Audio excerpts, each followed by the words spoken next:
Სიმართლე არის ხალხში. ეს იყო დღეს ონისე ცხადაძის მთავარი სათქმელი პენიტენციური დაწესებულებიდან. დაპატიმრებული იუმორისტი პიროლებთან საუბრისას აცხადებს, რომ თავისუფლებისთვის მებრძოლებს ჯერად გამარჯვების და იმედი აქვთ, რომ ოლიგარქიულ რეჟიმს საქართველოს მოქალაქეები მალე დაამარცხებენ. მიუხედავად იმისა, რომ იუმორის ამ დრომდე ვერ გაუგია, რატომ დაადეს მას ხელბორკილები, აცხადებს, რომ ის ძალიან კარგად ხვდება, რომ რეჟიმი ერთ და ორ დღეში ვერ დამარცხდება და აუცილებელი არის, რომ თავისუფლებისთვის მებრძოლებმა მოითმინონ ცოტა.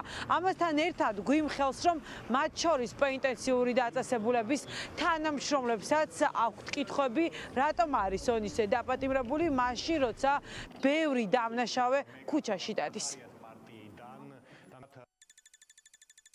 რასაც ვერ ვიაზრებ, აქ მე ჩემნაირ ადამიანს რა უნდა თქვა. თვითონ როგორც კი შემოვედი ამ ციხეში თანამშრომლებას მეკითხებს, რომ ვის სასაჯერია იმას არ იჯერებ. იქნი არ შეებაროს არავის, რომ სიმართლე არის ხალხში და რა თვაზე იგი კობახეთში. ხარება აქ არავის არ უყვარს. როის ხოდეს ხალხმა არავის არ უყვარება, ხარება შეუძლებელია უყვარდეს ხალხს. თავის ხალხს დაერევია პირველ რიგში, მაგაში ვარ დაწუნებული, იმიტომ რომ რაღაცები უკვე დაწუნებული ვარ. გონია რომ ისეთ მასში ვარ შესული ჩიხში ორივე მხარე ისინი და ჩვენს რო ეს ასე ჩაულებრივად არ დამთავრდება და საბოლოო ჯამში ხალხი დადგება ერთ მხარეს და მეორე მხარეს მარტო რამდენიმე ადამიანი დარჩება და მაგ მოლოდინი რომ მალე მაგრად იქნება ყველაფერი.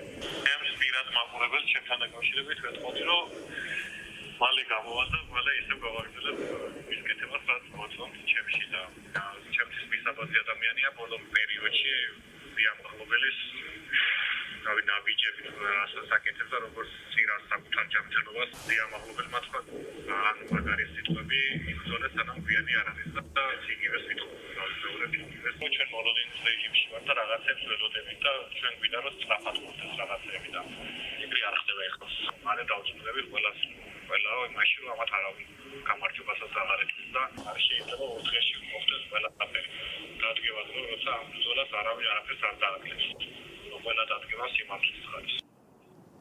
დაპატიმრებულმა იუმორისტმა დღეს გითხრა, რომ ყოველ პარასკევს განსაკუთრებულად ელოდებიან თავისუფლებისთვის მებრძოლები, რადგან იციან, რომ მათ გაასამხნევებად ქუჩაში ძალიან ბევრი ადამიანი გამოდის და საპროტესტო მსვლელობაში იღებს მონაწილეობას. ასე იქნება დღესაც 7 საათზე დაიწყება საზოგადოებრივ მაუწყებელთან შეკრება სინდისის პატიმრების გაასამხნევებლად, მათ საგულშემატკივრად. კიდევ ერთხელ ოლიგარქიულ რეჟიმს ხალხი გააგონებს, რომ ციხის კარი უნდა გაუხსნან თავისუფლებისთვის მებრძოლებს. ევროპული მომავლის მცველები აცხადებენ, რომ პატივია დღეს იყო რეჟიმის პატიმარი, ისინი კარგად ხვდებიან, რომ ძიმია, თუმცა ღირსების საკითხი არის იბრძოლო ქვეყნის მომავლისთვის. პატივი არის დღეს საქართველოში იყო აი ამ სისტემასთან რქებით შეჯახებული ადამიანი და იყო ამ სისტემის პატიმარი. ძიმია, რთულია, აუტანელია, მაგრამ ამავდროულად ეს არის ღირსების საკითხი, ეს არის ისტორიული მომენტი ამ ადამიანებმა დაწერეს საკუთარი ისტორია და დაწერეს ქვეყნის ისტორია და ჩვენ არ შევალთ ისტორიაში როგორც ლაჩარი ერი, რომელმაც გაყიდა საკუთარი ოლიგარქის ინტერესებზე და ოლიგარქიის ინტერესებზე, ასე რომ ეს ადამიანები არიან მისაბაძები, ისტორიის წიგნში ოქროს ასოებით ჩაწერილი ადამიანები. ძალიან მნიშვნელოვანია, რომ საზოგადოებას ახსოვდეს, რომ ჩვენ გვყავს რეჟიმის პატიმრები და ეს ადამიანები დღეს სრულად უსამართლოდ და უკანონოდ იხდიან სასჯელს. თითოეული ჩვენგანი, რომელიც ყოველდღურად გამოვდივართ რუსთაველზე და ვდგავართ ამ სიცივეში, ეს არის ჩვენი ერთგვარი მხარდაჭერა მათ მიმართაც, იმიტომ რომ ისინი რაღაცნაირად გავაძლიეროთ გარედან და ვაჩვენოთ, რომ ჩვენი ბრძოლის უნარიანობა პირიქით უფრო მეტად იზრდება და ჩვენ ვართ საერთო ბრძოლაში და ჩვენთვის პატიმრები, რა თქმა უნდა, არიან ძალიან მნიშვნელოვანი და ჩვენი ეს მოთხოვნა, მთავარი მოთხოვნა ახალ არჩევნებთან ერთად არის სწორედ რეჟიმის პატიმრების გათავისუფლება.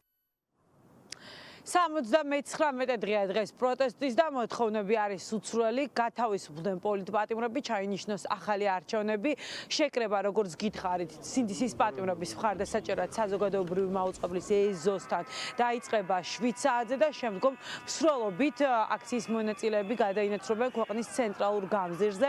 დღევანდელი დღე მიეძღვნება სინდისის კიდევ ერთ პატიმარს, სტუდენტ ზვიად ცეცხლაძეს, მის შესახებ უფრო მეც მოუყვებით ჩვენ დღეს მაყურებელს, მასზე ძალიან ბევრს ისაუბრებენ დღეს რუსთაველის გამზირზეც და ბუნებრივია ცენტრალურ გამოშვებაში მოგასმენებთ მისი მეგობრებისა და ოჯახის წევრების პოზიციებს.